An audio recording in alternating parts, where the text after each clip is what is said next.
Olá, estamos iniciando mais um Cidadania. Eu vou entrevistar o consultor legislativo do Senado, Fernando Meneguin, sobre a maneira de se avaliar o impacto de determinada legislação na vida real das pessoas. Meneguin vem se dedicando a estudar esse tema, inclusive procurando conhecer a experiência de outros países neste campo. Meneguin, em primeiro lugar, eu queria que você explicasse o que vem a ser uma avaliação de impacto legislativo, que é um assunto novo, que muita gente nunca ouviu falar. É verdade. É um assunto realmente novo. Alguns países já estão vendo a necessidade disso. A Comissão Europeia, no âmbito da União Europeia, exige que para cada projeto que tramite no âmbito da Comissão seja necessário que haja essa confecção da avaliação de impacto legislativo. Os Estados Unidos começou a fazer via consultoria legislativa no Congresso americano.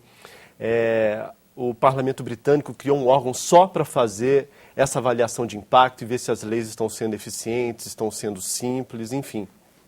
E ela se dá em que momento do processo? Ou seja, antes do parlamentar apresentar um projeto de lei, ele provoca esse estudo ou ele apresenta e há um organismo que faz esse estudo? Não, o ideal, até para não sobrecarregar o parlamentar, é que haja um órgão que faça isso. Então, depois que você tem um projeto de lei apresentado, você teria um órgão que fizesse essa avaliação de impacto. Ou o próprio Poder Executivo, quando encaminhasse o projeto para cá, para o Congresso Nacional, que já mandasse junto uma avaliação de impacto desse. Hoje a gente não vê isso acontecer. Até com as medidas provisórias, que são projetos que têm uma tramitação bem abreviada aqui dentro, até com esses o Executivo não manda dados muito genéricos, o que dificulta a discussão do tema. E em que países isso já é feito, essa prática já é corriqueira? Então, na Inglaterra isso já é corriqueiro, no âmbito da União Europeia é corriqueiro. Há 2 anos atrás a França aprovou uma lei complementar exigindo que o Executivo mande para cada proposição que ele encaminhar ao Parlamento francês, que ele encaminhe junto uma avaliação de impacto legislativo, e com isso as pessoas já estão fazendo estudos, estão vendo os benefícios que essa avaliação traz ao processo legislativo e à eficiência de todo o ordenamento jurídico do país. E como é que essa discussão está colocada no Brasil? No Brasil a gente ainda está muito incipiente. Existem algumas assembleias legislativas, aí se destaca a Assembleia de Minas Gerais, que eles têm já uma sistematização para colocar um estudo. A cada projeto que começa a tramitar na casa, há um estudo que acompanha junto, como se fosse uma avaliação de impacto. Então, assim, ainda é muito incipiente no Brasil, a gente ainda tem que andar no sentido de sistematizar e criar uma metodologia definida para gerar esse estudo. E como é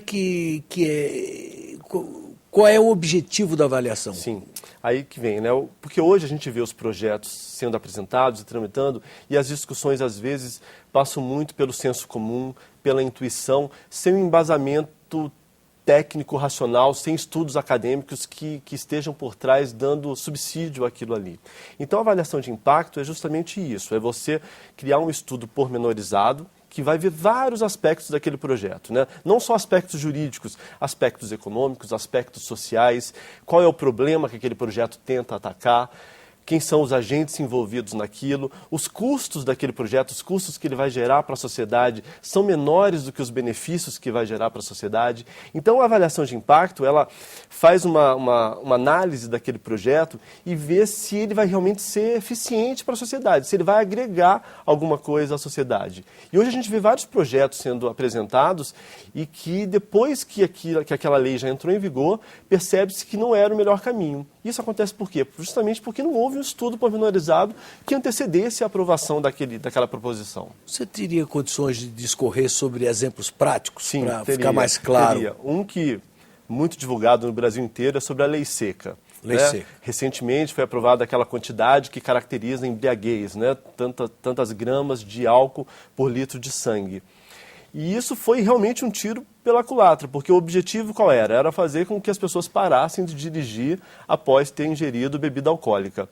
Só que especialistas do ramo falam que as pessoas só vão deixar de fazer isso se a pena que ela sofrer for grande e for efetiva, né? E por conta dessa caracterização do que é embriaguez, hoje o policial ele não consegue mais atestar com firmeza que você está embriagado, porque ninguém é obrigado a criar prova contra si mesmo, então você não é obrigado a soprar no bafômetro, não é obrigado a fazer um exame de sangue, então fica só a palavra do policial. No início você até tem uma punição administrativa, mas se você entrar em qualquer tribunal de justiça, essa punição vai cair. Vai cair por quê? Porque você não tem meios de cumprir a lei, você não fez nenhum exame que caracterize aquele percentual de álcool no sangue. Então as pessoas sabem que apesar dela ter uma punição ali de início, que aquela punição não vai ser efetiva no final, porque a justiça vai derrubar aquela punição. Ou seja, mesmo as estatísticas tendo revelado que no início da aplicação da lei seca houve ainda um resultado positivo, na prática, no transcorrer do tempo, ela perde a eficácia. Ela perde. Não, esse dado é interessante. No início, realmente houve, né, você vê que as pessoas pararam de beber. E logo depois voltaram a beber. Se você olhar os gráficos de acidente no trânsito por conta de embriaguez, ele sofreu uma queda, porque as pessoas acreditavam que iam ser punidas, mas logo depois perceberam que aquilo ali não era de verdade. E voltou a crescer. Os índices de acidente no trânsito por álcool voltaram a apresentar uma trajetória ascendente, justamente por isso. Né? Ou seja, você acha que se tivesse sido feita uma avaliação prévia, muito provavelmente essas questões teriam sido detectadas. Com certeza, teria havido uma reflexão maior sobre o tema, teriam visto todos os incentivos. E você teria um exemplo positivo de lei que deu um resultado claramente na balança do custo-benefício, trouxe muito mais benefícios do que custou? Não, existem leis na área social que realmente existem benefícios, isso não tem como se questionar. Você vê os programas assistenciais, o Bolsa Família é um parâmetro, né, é um programa referência que foi uma legislação que pode ser aperfeiçoada, mas é uma legislação que gerou vários benefícios em termos de desigualdade social. Isso não tem como se duvidar. Mas o fato é que outras leis estão gerando desperdício de recursos porque não houve isso. Então você tem acertos? Tem, claro. Né? O Congresso Nacional tem várias pessoas, vários parlamentares com muita capacidade, vários assessores com muita capacidade. Mas a avaliação diminuiria esse percentual de erros, que ainda é um número relevante hoje no Brasil. E eu pergunto, você no seu estudo, que se viu de base para eu me municiar nessa conversa contigo, sim, você fala num termo chamado legística. Sim. É um termo novo. O que vem a ser legística? É um termo novo. A legística é uma ciência destinada à elaboração das leis, né? Então, são técnicas formais, técnicas materiais para se fazer boas leis. E também é uma ciência muito nova, né? Agora que as pessoas começaram, algumas pessoas da área de economia, outras pessoas da área jurídica, começaram a se ater a isso. E a avaliação de impacto legislativo é uma ferramenta que é estudada dentro da legística. Você tem a legística formal, que cuida dos aspectos formais da legislação, e a legística material, que cuida do conteúdo em si. A avaliação de impacto legislativo é uma ferramenta que é estudada dentro da legística material. E ela estaria enquadrada, essa disciplina, dentro do direito, da ciência política, da sociologia? Onde é que estaria? Sim, hoje se estuda mais nos cursos de direito e nos cursos de ciência política. Ciência política. E nos cursos ainda que estão, nos cursos mais modernos, digamos assim, né, os que já atualizaram o seu currículo, porque ainda não é uma disciplina totalmente aceita. Agora, nessa avaliação, não dá para usar só critérios objetivos, porque, por exemplo, claro, a busca da justiça social, sim, uma determinada lei pode procurar alcançar a redução da desigualdade. Como é que você vai medir isso no final das contas? Sim. Aí até um tópico importante, Armando, que você cita, porque a avaliação de impacto legislativo, em um determinado momento, ela vai fazer o custo-benefício das opções que você tem para sanar determinado problema. E daí se foca muito isso. Por que a gente não pode se ater só, única e exclusivamente, ao custo-benefício? Justamente por isso, porque você tem fatores de desigualdade que o custo-benefício sozinho não mostra. Então, junto com a avaliação de impacto, você tem que analisar a equidade, ver se os custos estão dissipados por toda a sociedade e se os benefícios também estão difundidos por toda a sociedade, ver se determinado projeto não vai causar uma concentração de benefícios e prejudicar ainda mais, né, uma distribuição de renda no país. E como é que você acha que esse esquema deveria funcionar no Brasil? a gente construir uma avaliação de impacto legislativo? Eu acho que, primeiro, né, hoje o nosso Congresso Nacional, ele funciona muito reativamente ao Poder Executivo, né? Grande parte das leis que estão sendo aprovadas são oriundas do Poder Executivo. Então, primeira coisa, acho que seria interessante o próprio Poder Executivo ter um órgão que encaminhasse, junto com seus projetos, uma avaliação pormenorizada, né? Além disso, que o Congresso Nacional, Câmara e Senado, e as casas legislativas nos estados, nos municípios também, tivessem órgãos que elaborassem isso. Claro que a gente não vai fazer uma avaliação de impacto legislativo para qualquer projeto, mas para os projetos mais relevantes, que promovem grandes alterações na sociedade, seria interessante ter. E aí Aqui no Senado, por exemplo, a nossa consultoria teria condições de...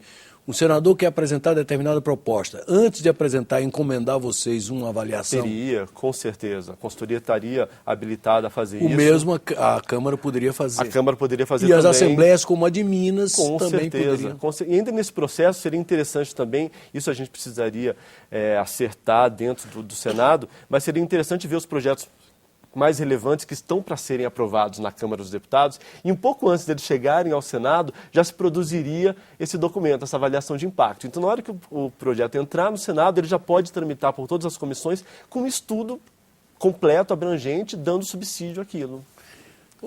Já que nós estamos falando em assuntos pertinentes à tramitação, e o que você, como um consultor dedicado ao estudo dessa área, entende essa acusação de que o Executivo vem usurpando constantemente as atribuições específicas das duas casas do Congresso, legislando por intermédio de medidas provisórias? Sim. Bom, essa é uma discussão polêmica, né? Existem pessoas que defendem os dois lados com muita veemência, mas eu acho que as pessoas, quando falam que o Congresso Nacional não está funcionando direito e só faz aprovar as leis do Executivo, estão sendo um pouco injustas com o Congresso Nacional. Porque, na hora que... É verdade que as propostas que estão tendo maior relevância aqui dentro são as oriundas do Executivo, mas há toda uma discussão sobre essas propostas aqui dentro. Essas propostas são melhoradas aqui dentro, são muitas vezes são inspiradas em matérias que já estão exatamente. tramitando. Às vezes as pessoas falam assim, o Congresso deixou expirar, como se fosse um desleixo do Congresso. Não. Às vezes o fato de deixar um projeto expirar é uma decisão política importante. O fato de não aprovar uma lei é uma decisão política importante. Então, acho que muitas vezes assim, há uma injustiça da sociedade por não entender direito o que acontece aqui dentro. Mas o fato é, com certeza, mesmo a maior parte das leis que estão sendo aprovadas, elas são oriundas do Executivo? São. Mas, ainda assim, o papel do Congresso é fundamental na discussão, no aprimoramento dessas propostas que vêm do Executivo. Como é que você acha que deve ser solucionada essa pendenga em torno das MPs? As MPs é uma coisa difícil. Mesmo porque o Senado termina como casa revisora sendo bastante prejudicado, porque Sim. como há prazo para a tramitação das emendas, Sim. e ultrapassado o qual ela tranca a pauta, não é isso? Sim. Como as medidas chegam aqui no Senado já com prazo praticamente esgotado. Sim. O Senado aprovou medidas tentando corrigir essa distorção, mas essas medidas se encontram na Câmara. Esperando votação.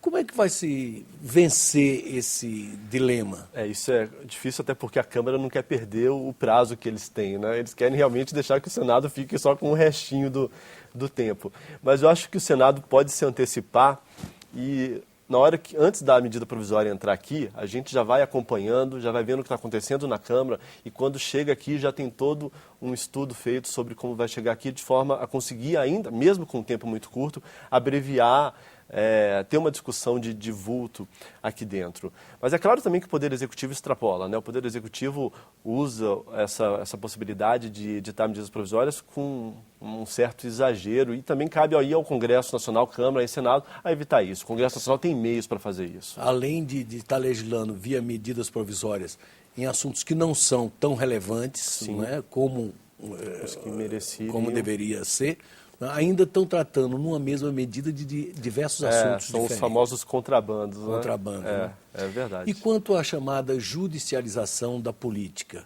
ou seja, assuntos que deveriam estar sendo decididos na órbita da política, as duas casas do Congresso, que têm sido dirimidos pelo Tribunal Poder Superior Judiciário. Eleitoral ou pelo Supremo Tribunal Federal. Como é que você vê essa questão específica? Eu acho isso uma questão seríssima e isso gera uma perda de eficiência na sociedade como um todo. Por quê?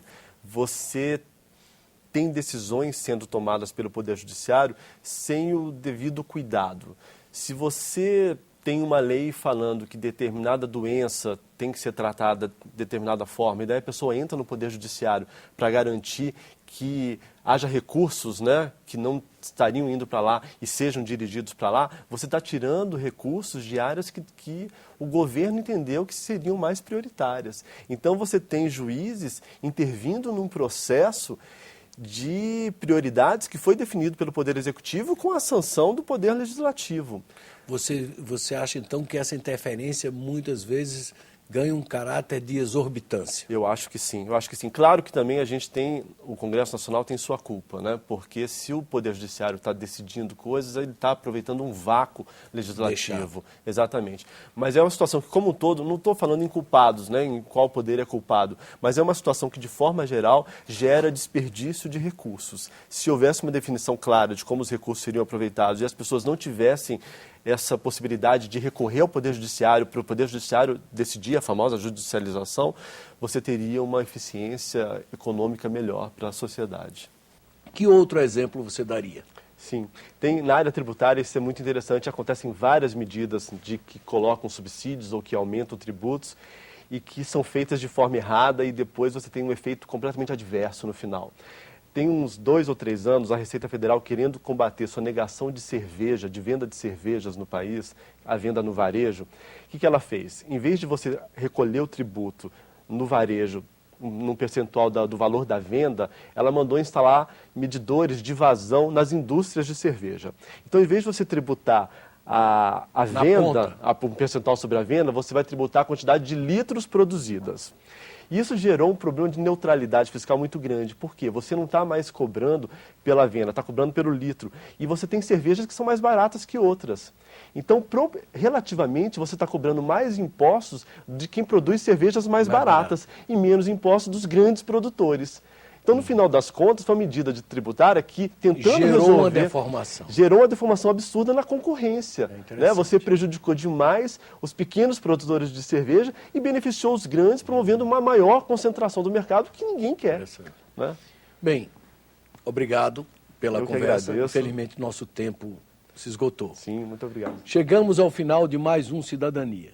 Quem quiser rever ou copiar este programa, basta acessar nossa página no endereço www.senado.gov.br/TV. Este também é o caminho para você nos enviar a sua crítica, o seu comentário ou a sua sugestão para a nossa pauta. Obrigado por sua audiência e até um próximo Cidadania aqui na TV Senado.